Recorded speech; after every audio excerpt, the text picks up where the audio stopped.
Escritora, activista y comunicadora de origen marroquí, Safia El Adam ha sido una de las figuras más influyentes del movimiento antirracista en España, trayendo consigo un mensaje que busca erradicar los discursos de odio en contra de las personas migrantes e hijas de inmigrantes. Vamos a ver. No cabe duda que la migración infantil es una experiencia marcada por las barreras culturales de la sociedad. Este hecho ha definido la lucha política de Safia El Adam, activista, filóloga y escritora española que no teme levantar la voz ante el racismo y la discriminación. Safia El Adam nació en provincia de Tarragona en 1995. Desde joven enfrentó negativas por parte de las autoridades españolas para brindarle su ciudadanía a causa de su origen marroquí, hecho que la llevó a sostener una lucha por la defensa de los derechos migrantes. Safia ha impulsado campañas en redes sociales para mejorar las condiciones de los migrantes. En 2019, promovió el derecho a votar de personas migrantes e hijas de inmigrantes, logrando que cerca de 2.000 ciudadanos españoles cedieran su voto. Es autora de la novela Hija de Inmigrantes, obra que aborda los problemas psicológicos y emocionales que atraviesan niñas y niños migrantes junto a sus familias al dejar sus lugares de origen. La lucha de El Adams contra la segregación racial ha abierto el camino para que miles de migrantes puedan luchar por su ciudadanía, demostrando que juntos podemos frenar las barreras de la discriminación. TV Migrante. Y para profundizar más en su trayectoria, me da mucho gusto enlazarme con Safia El Adam. ¿Qué tal? Bienvenida, Safia, aquí a TV Migrante Informa. Muchas gracias a vosotros. Un placer. Safia, me gustaría arrancar la conversación preguntándote ¿por qué? ¿Por qué decides escribir Hija de Inmigrantes y tu más reciente libro, España Racista? Bueno, pues porque yo soy hija de inmigrantes, nacida en España, pero de padres inmigrantes indígenas del norte de África. Y bueno, pues la situación con la que nos encontramos hijos e hijas de inmigrantes en este país y en este contexto es un poco peculiar, ¿no? Y hay bastantes cuestiones relacionadas con el racismo estructural y sobre todo, ¿no?, el racismo en las instituciones, que desde bien temprana edad pues las niñas y los niños nos exponemos a ello. Entonces, claro, eso tiene consecuencias en la salud mental de estos hijos e hijas de inmigrantes, ¿no? Entonces, a raíz de varios escritos que compartí en redes sociales, vivencias personales, fui encontrando por el camino a miles de hijas e hijos de inmigrantes que estaban en la misma situación que yo, incluso profesionales que habían sido testigos de estas situaciones y de estas violencias que se vivían, ¿no? Entonces, bueno, pues al final surgió lo que es una novela, ¿no?, que, bueno, pues con una protagonista nacida en España, de padres migrantes, ¿no?, y de trama la salud mental, ¿no?, porque esta protagonista está en una sala con su terapeuta y entonces se descubre como que los problemas que tiene en la adultez de la salud mental y los problemas que encuentra tienen origen en su infancia y las situaciones que ha vivido ella. Y bueno, y el segundo ya es un ensayo y ya es un relato más como un análisis que se hace sobre la historia y el pasado colonial español, ¿no?, y cómo se sigue ejerciendo en diferentes instituciones este tipo de racismo que no solamente es social, sino que también es estructural. Y justamente, Safia, ¿cómo definirías el racismo estructural que se vive en España, por ejemplo? Claro, el título del libro es ese mismo, ¿no?, de España racista, porque es una eterna pregunta que nunca se llega a contestar, ¿no? Es como un tema tabú y como que la gente se lo toma a mal ¿no?, y entra a la especie de fragilidad blanca cuando se habla de racismo. Y no se entiende que no se está atacando a la persona, no te estoy diciendo que tú eres una mala persona, ni que la sociedad española en completa sea un conjunto de malas personas, sino que hay un sistema estructural y institucional que discrimina a las personas migrantes y racializadas. Y no únicamente es Vox, ¿no? Que ese es el problema.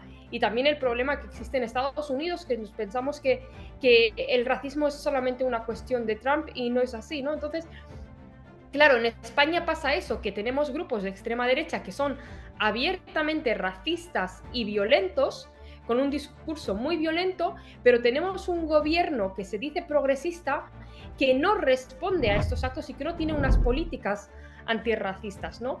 Por ejemplo, con la pandemia mundial que pasó, ha habido más de 500.000 personas en situación irregular en España, sin papeles. Se han llevado iniciativas a cabo, más de 600.000 personas han recogido firmas, ¿no? A través de la plataforma de regularización ya para que se regularice a estas personas y tuvieran acceso a algún tipo de ayuda, porque estábamos hablando de momentos que las personas estábamos encerradas en casa y que no podíamos, ¿no?, ni salir a trabajar, y estas personas no tenían ningún tipo de ingreso.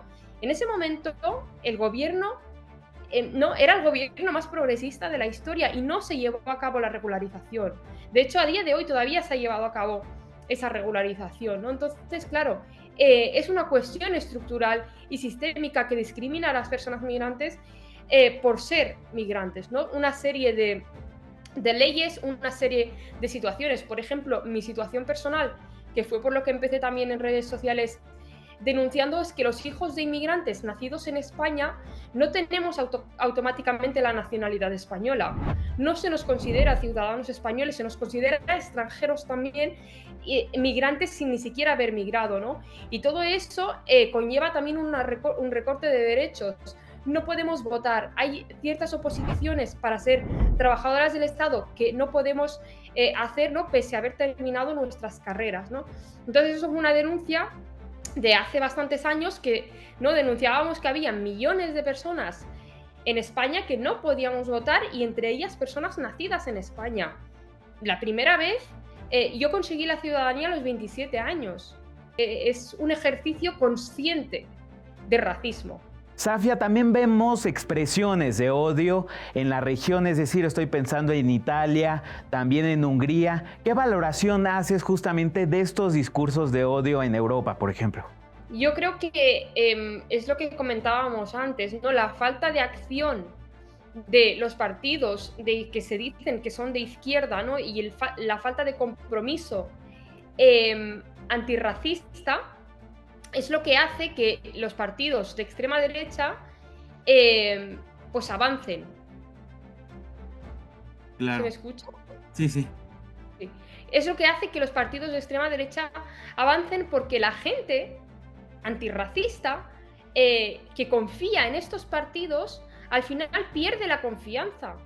Entonces se les deja de votar y empiezan a ganar los que son extremadamente violentos, ¿no?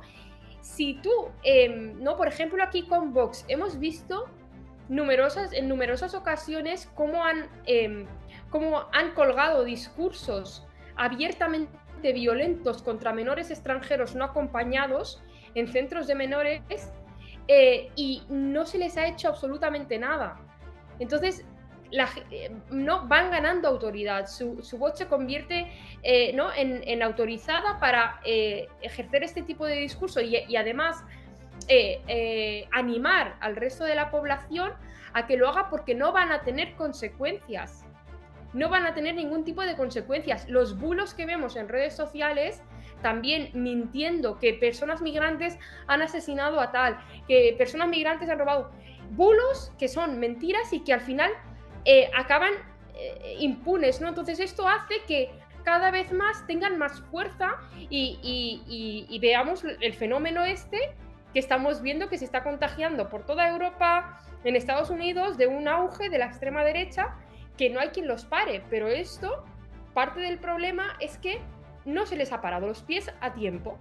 Safia, ¿y cuál es tu impresión sobre cómo los medios de comunicación y las redes sociales abordan el fenómeno migratorio y la movilidad humana? Sí, ese es el problema, que por ejemplo aquí en España la población migrante, que es un gran número de la población o población racializada y además con conciencia antirracista, no está en los medios de comunicación. Los medios de comunicación son completamente blancos y con un discurso totalmente blancos, ¿no? Entonces abordan las problemáticas ¿no? Y normalizan únicamente pues, la vida de personas blancas. Cuando se trata de una cuestión de personas migrantes, la narrativa, como no se ha solucionado, no se ha revisado la historia y se sigue hablando mal en términos, ¿no? de invasión, y en términos negativos a lo que migración y población del sur global se refiere, pues se sigue abordando de esta manera y criminalizando a la población migrante y racializada, ¿no? Entonces, claro, esto es lo que hace que la población pues siga alimentando ese racismo social. También cuando, por ejemplo, se hace pornografía del dolor, ¿no?